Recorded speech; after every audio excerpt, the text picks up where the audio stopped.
포르투갈전 때 찬스 만들려면 이런 유형의 선수가 더 필요하다. 안녕하세요, 김진짜입니다. 자, 포르투갈전 결과에 따라서 우리나라 대표팀의 16강 진출 여부가 결정됩니다. 그 중요한 포르투갈전에 이강인 선수가 꼭 선발로 뛰어야 하는 이유를 말씀드려 보겠습니다. 아라스카라! 공격적 영향력. 자, 16강 진출의 모든 경우의 수는 우리나라가 포르투갈을 이겨야 가능합니다. 자, 그러려면 수비 탄탄하게 가져가는 건 당연하고 공격력을 높여서 골을 넣어야겠죠? 자, 그런 면에서 이강인 선수가 이번 월드컵에서 출전 시간이 매우 적었음에도 극강의 공격적 영향력을 보여줬습니다. 강인 선수가 보여준 로빙수로의 정확도, 크로스의 궤적, 이런 것들은 영상으로 많이 보셨으니까 통계를 살펴볼게요. 자, 일단 이강인 선수가 우루과이전에 16분을 뛰었습니다. 근데 슈팅 창출 액션, 즉 패스나 드리블로 슈팅까지 이어지게 만든 횟수가 총 2회예요. 근데 이게 팀 내 공동 1위야. 그리고 드리블 성공 횟수도 한 번인데 이것도 팀 내 공동 1등입니다. 자, 더 놀라운 건 가나전입니다. 강인 선수가 34분밖에 출전하지 않았거든요.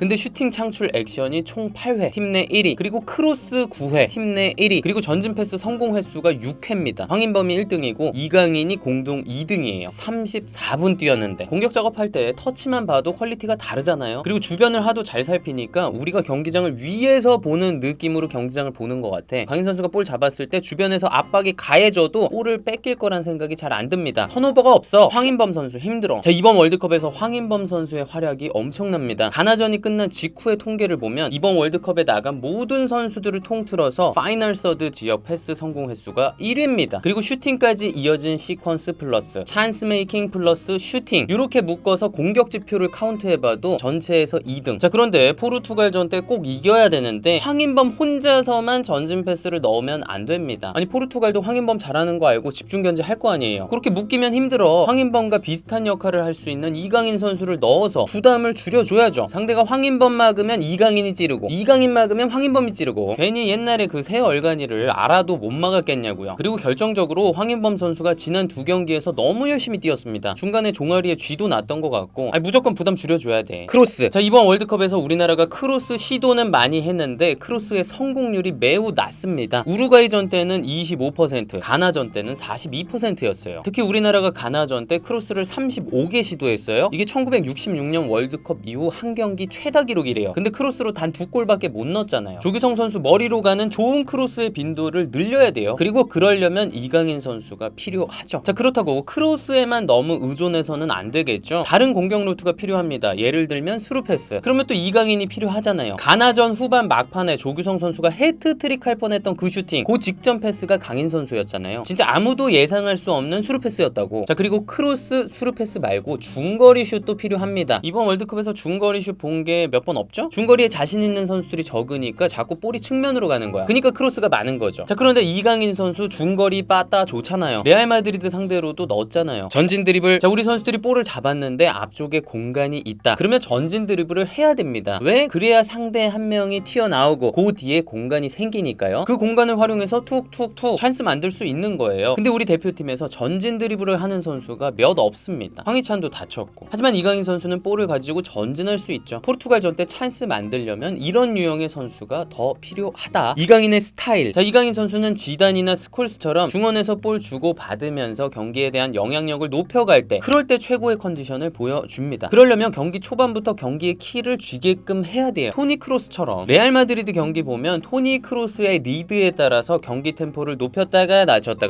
낮췄다가 합니다. 그리고 재밌는 게 토니 크로스가 템포를 확 올릴 때 레알이 득점하는 경우가 많아요. 그리고 득점하고 나서 또 템포를 낮춰서 지켜. 이러니까 안첼로티의 레알이 딱 이길 만큼만 뛰는 팀이라고 평가받는 겁니다. 강인 선수 경기 읽는 능력이 너무 좋기 때문에 경기 운영 잘할 것 같지 않아요? 막 우리가 이기고 있을 때 야, 차분하게 하자 이렇게 얘기만 한다고 차분해지는 건 아니잖아요. 강인 선수가 볼을 좀 뒤쪽으로 돌리면서 템포 낮춰주면 결과를 가져올 수 있을 것도 같아요. 자, 물론 강인 선수가 짧게 출전을 함에도 경기에 임팩트를 남기는 게 대단하긴 해요. 왜냐면 그게 되게 힘들거든. 경기 템포에 적응할 시간도 필요하고, 또 우리 몸엔 사점이라는 게 있죠. 영어로는 데드 포인트. 막 우리 운동할 때 초반에 되게 힘들잖아요. 근데 호흡이 팍 터져가지고 그 4점을 넘으면 안 힘들거든요. 근데 강인 선수는 호흡 터지기 전에 들어가자마자 경기를 바꿔버리더라. 근데 제가 볼 때 강인 선수는 선발로 나오면 더 쩔 거예요. 역습. 자, 포르투갈의 산투스 감독이 이런 얘기를 했습니다. 한국 무조건 이길 겁니다. 조 1위에서 브라질 안 만나려고. 그리고 명단 변화도 크게 없을 거예요. 아니, 왜 그래요? 20년 전에 우리가 그랬던 것 때문에 그래? 자, 만약에 포르투갈이 이전 멤버와 비슷하게 나온다면 그들이 지배하는 경기 경기가 될 가능성이 높습니다. 물론 우리가 맞불로 오면 할만할 수도 있어. 그리고 걔네가 힘 빼고 라인 내리면 우리가 주도하는 경기 할 수도 있어요. 근데 걔네가 안 봐주면 주도권을 내줄 수밖에 없어요. 그래도 우승 후보니까. 자, 만약에 경기 양상이 그렇게 흘러간다면 우리의 역습이 정말 중요해지겠죠. 역습 기회가 몇 번 없을 거니까 하나하나 잘 살려야 돼. 그러니까 볼 탈취했을 때 볼 안 뺏기고 전방에 질 좋은 스루 패스를 넣어줄 선수가 필요해. 그걸 제일 잘하는 게 누구? 이강인. 왜? 마요르카에서 맨날 하던 거니까. 역습 기회 몇 번 없는데 섬세하게 전진 스루 패스 넣어주고 줄 데 없으면 혼자 드리블해서 끌고 나가다가 파울이라도 얻어내죠. 그리고 제 생각에 우리가 계속 역습을 하는 양상이라면 손흥민 선수를 왼쪽이 아니라 전방에 놔도 좋을 것 같아요. 인정? 세트피스. 자, 말씀드렸듯이 포르투갈이 주도하는 경기가 되면 세트피스 공격도 정말 중요해질 거예요. 하나하나 소중하게 처리해서 득점 노려야죠. 자, 그리고 강인 선수 이번에 출전 시간이 길지 않았지만 들어와서 코너킥 찰 때마다 굉장히 위협적이었죠. 그리고 가나전 때 정면 프리킥 지렸잖아요. 사실 거리가 좀 있었어요. 감아차서 넣는 건 쉽지 않았어요. 근데 오히려 그 거리를 이용해가지고 벽을 넘겨가지고 볼을 뚝 떨어뜨렸죠. 골키퍼가 선방할 때 바닥에 바운드 되는 볼을 쳐냈었어요. 그러면 막기가 까다롭거든. 공중으로 오면 궤적이 예측이 되는데 앞에서 따닥 떨어지면은 궤적을 또 예측해야 되잖아. 그러니까 몇 안 되는 세트피스 기회를 득점으로 이어가려면 이강인이 필요하다. 그리고 가나전 때 코너킥 차러 가면서 이거 보셨죠? 분위기 띄울 줄 안다고요. 네, 오늘은 이렇게 포르투갈전 때 이강인 선수가 선발로 뛰어야 하는 이유에 대해서 알아봤습니다. ESPN에서도 그런 얘기 하더라고요. 이강인이 90분을 뛰었다면 가나전의 결과가 달라졌을 수도 있다고. 진짜 선발로 뛰는 거 한번 보고 싶긴 해. 네, 오늘은 여기까지입니다. 저는 또 다음 축구 컨텐츠에서 뵙겠습니다. 감사합니다.